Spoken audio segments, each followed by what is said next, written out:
आजकल देश में बहुत चल रहा है कि यादव कथा कह सकता है नहीं कह सकता है, शूद्र कथा कह सकता है नहीं कह सकता है, दलित कह सकता है या नहीं कह सकता है। बहुत लंबी चौड़ी बहस चल रही है। कुछ लोग जो बड़े हैं, जानकार हैं, वो कहते हैं कि नहीं कह सकता है। कुछ लोग हैं जो कहते हैं कि भाई जो ज्ञानी है वो कह सकता है।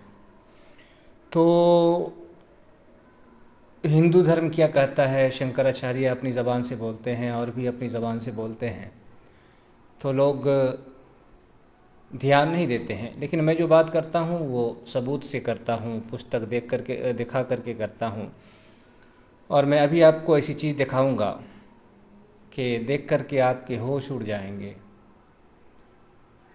कथा कहना तो दूर की बात, कथा सुनना भी इनके लिए मना है। वो मैं आपको दिखाऊंगा। वैसे मेरी बहुत सी वीडियो में आप देख चुके होंगे, अगर देखना है तो देख सकते हैं। लेकिन आज की वीडियो देखें जो मैं दिखा रहा हूँ। मेरा ये दावा है, चैलेंज है कि इस तरह की वीडियो आपको यूट्यूब पे नहीं मिलेगी। तो देखें, ये जो है स्कंद महापुराण है, ये वैष्णव खंड है। और जो मैं दिखा रहा हूँ ये वैष्णव खंड का 20वें अध्याय से दिखाऊंगा। और यही चीज़ आपको इसी स्कंद पुराण के बरहम खंड के 10वें अध्याय में भी मिल जाएगा। शुरू का जो खंड का शुरू देखेंगे, पहला जो शुरू में 10 अध्याय आवेगा एक दो के बाद, तो उसमें ये मिल जाएगा। तो देखें, यहाँ हम दिखाते हैं आपको।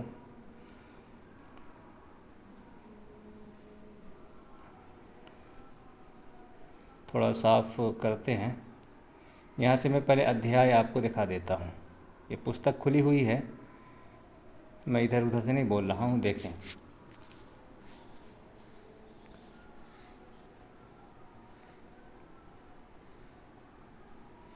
ये 18, ये 19 हो गया। मैं 20 बोला था लेकिन यहाँ 19 है। यहाँ देखते हैं, हम चलते हैं आगे, पढ़ते हैं। आप भी मेरे साथ चलें। कहाँ से मैं पढ़ूँ कि आपको यहाँ देखें, ये शूद्र की कहानी है। दीर्घमती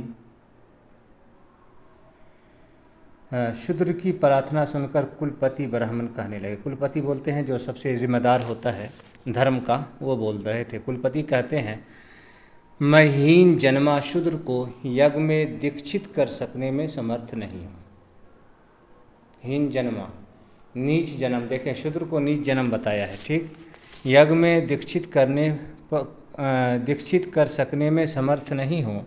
यदि तुम्हारी बुद्धि इस प्रकार प्रशस्त हो गई है तब तुम सेवा में निरत हो जाओ, सेवा में लग जाओ। देखो, किसी भी हीन जाति को उपदेश देना कर्तव्य नहीं है। ये जो शूद्र को उपदेश देने की बात आप कई जगह सुने होंगे। मनुस्मृति के अंदर भी है कि अगर कोई ब्राह्मण शूद्र को धर्म का उपदेश देता है तो वो रव रव नरक में जलाया जाता है। कितना जलाया जाएगा ये नीचे आप देखेंगे। देखिए, हीन जाति को उपदेश देने वाला उपाध्याय महादोष भागी हो जाता है। कोई भी बुद्धिमान ब्राह्मण हीन जाति शूद्र का अध्यापन कहते हैं मुअल्लिम को, उस्ताद को, अध्यापन अथवा यजन कार्य नहीं करे। एक धार्मिक कार्य है, काम है। अब देखिए यहाँ से क्या बता रहे हैं, व्याकरणादि उसे ना पढ़ा। व्याकरण बोलते हैं हमारे यहाँ जिसे बोलते हैं नहव को, सर्फ को, कवायद को, ग्रामर को, तो ये हो गया व्याकरण। तो ये भी न पढ़े, यानी ज़बान सीखने, ज़बान के जो कवायद है, बोलने की जो कवायद है, तरीक़े हैं, वो भी शूद्र को ना सिखाया जाए। देखते रहिए, पढ़ना तो दूर की बात है, वो तरीक़े जो आम तौर पर है कि बोली के जो तौर तरीक़े हैं, जिसको ग्रामर बोला जाता है, कवायद बोला जाता है, वो भी शूद्र को नहीं सिखाना है, कोई उपाध्याय ना सिखाए। आगे देखिए, कोई भी बुद्धिमान काव्य शायरी को बोलते हैं, नाटक ड्रामा जो बोलते हैं, ये सारी चीज़ें जो चलती हैं। अलंकार बलागत बोलते हैं। पुराण एक धार्मिक किताब है। इतिहास इनकी भी धार्मिक पुस्तक है, जैसे महाभारत है, रामायण है। तो ये सारी किताबें भी शूद्र को कभी ना पढ़ाए। पुराण इतिहास भी शूद्र को कोई भी ब्राह्मण कभी भी ना पढ़ाए। तो आप देख लेना, इतिहास पढ़ाना है, न पुराण पढ़ाना है, न बलागत, न कवायद, कुछ भी नहीं पढ़ाना है। आप देखेंगे इसी पुस्तक के अंदर आगे जो खंड है, ब्राह्म खंड, उसके 10वें अध्याय में यहाँ तक लिखा है कि अगर कोई शूद्र पढ़ना लिखना जानता हो तो उसको त्याग दें। आप वहाँ जा कर के देख सकते हैं। जो असल बात है वो अब आगे आ रही है। कहाँ चला गया ये देखते हैं। हाँ, यहाँ से देखें, यदि कदाचित कोई विप्र ऊंची जाति का शूद्र को इन सब शास्त्र का उपदेश देगा जो ऊपर आया है, तब इस बराहम संकुल ग्राम से विप्रगण उसे भगा देंगे। जो ब्राह्मण का गांव है तो ब्राह्मण उस गांव से ऐसे क्या कहते हैं, ब्राह्मण को निकाल दे जो शूद्र को पढ़ाता हो। शूद्र को उपदेश देने वाला ब्राह्मण द्विज तो चांडाल के समान त्याज्य है। जैसे चांडाल को भगा दिया जाए उसी तरह से। इसलिए शूद्र शब्द का भी दूर से त्याग करो।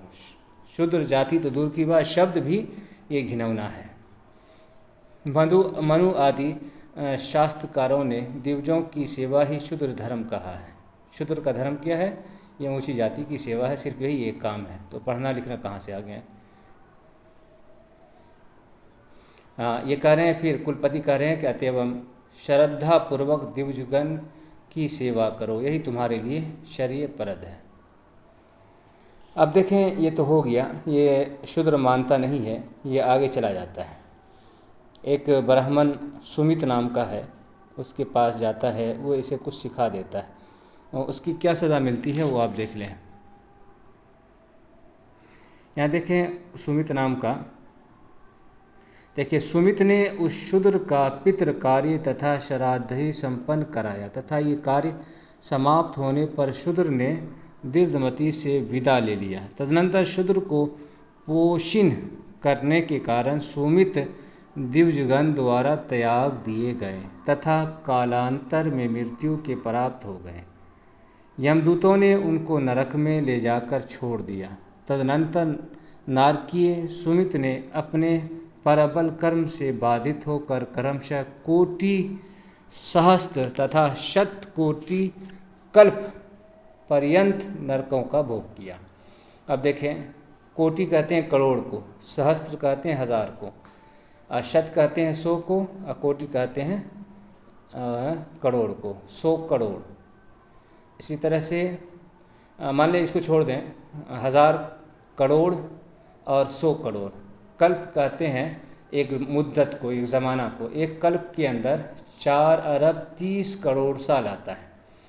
अब अगर इसको 4 करोड़ को 4 अरब 30 करोड़ को अगर 1 करोड़ 1000 से 1000 करोड़, बाप रे बाप, ये तो गिनती से बाहर है। तो इतने साल तक वो नर्क में रहा। इसको तो बाप रे, 1000 करोड़ को आप अगर 4 अरब 30 करोड़ से ज़र्ब ये दें, ज़र्ब दे तो पता नहीं कितना हो जाएगा, कि कोई भी उसको गिनती में नहीं ला सकता, इतना ज़्यादा हो जाएगा। तो इतने साल तक वो नर्क में रहा। कई 100 खरब हो गया होगा, कई 1000 खरब साल हो गया होगा। अच्छा, इसको हम गिनती कर लेंगे। अच्छा देखें, उसके बाद क्या है? तदनंतर उनका जन्म स्थावर योनि में हुआ। तदनंतर गर्दभ, विधवरा, कुत्ता तथा कौवा की योनि में हुआ। यानी इतने साल तक नरक भोगने के बाद इसका कौवा, कुत्ता और इसमें गधा वगैरह में जन्म हुआ, मुख्तलिफ जानवरों में जन्म हुआ। उसके बाद क्या है? फिर क्रमशः जो है, तदनंतर चांडाल योनि में जन्म लेकर क्रमशः शूद्र, वैश्य, क्षत्रिय योनि में जन्म लेकर अंत में ब्राह्मण योनि में जन्म ग्रहण किया। ये देखें, एक जुर्म था इसका कि एक शूद्र को कुछ बता देता है धर्म के बारे में, धर्म का उपदेश कर देता है, तो उसकी ये सज़ा मिलती है कि कई 1000 खरब साल तक जो है ये नर्क भोगता है। आप अपने तौर पर देख सकते हैं, जोड़ सकते हैं कि कई हज़ार खरब साल हो जाता होगा जो ये नर्क इतना साल ये भोगता है।